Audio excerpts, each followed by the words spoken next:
Sa vie a basculé au détour d'un rayonnage de bibliothèque. Ce jour-là, Jennifer Tege veut emprunter un livre et un ouvrage attire son attention.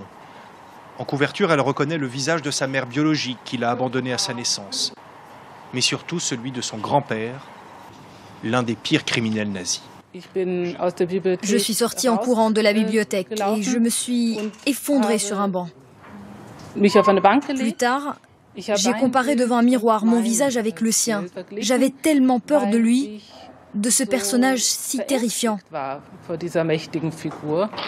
Un père nigérian, une mère allemande, et ce grand-père qu'elle découvre et qui lui ressemble tant.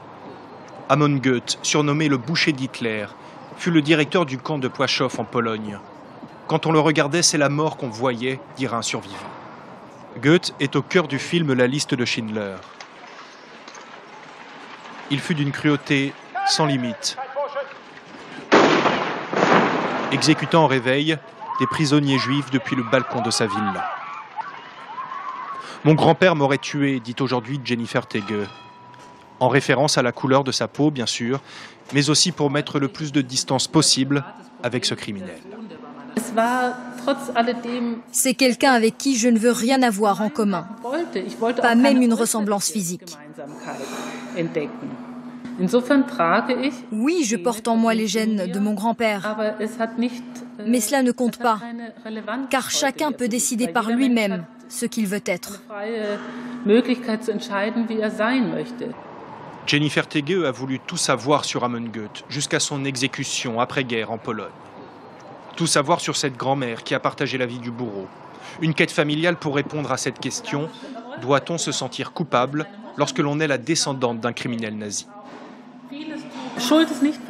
La culpabilité n'est pas héréditaire. C'est valable pour moi, comme pour tout le monde.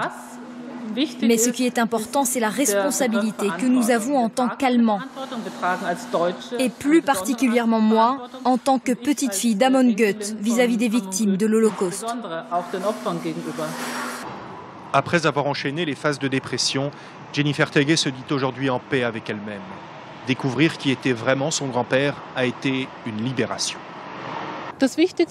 Le plus important pour moi était que mes enfants ne grandissent pas avec un secret de famille aussi lourd, parce que ça a un effet toxique. Mais ce ne sera pas le cas, car aujourd'hui, ils savent. Et c'est pour elle essentiel que la mémoire des crimes du nazisme ne soit pas reléguée dans les livres, mais reste vivante grâce aux témoins, descendants des victimes ou des bourreaux.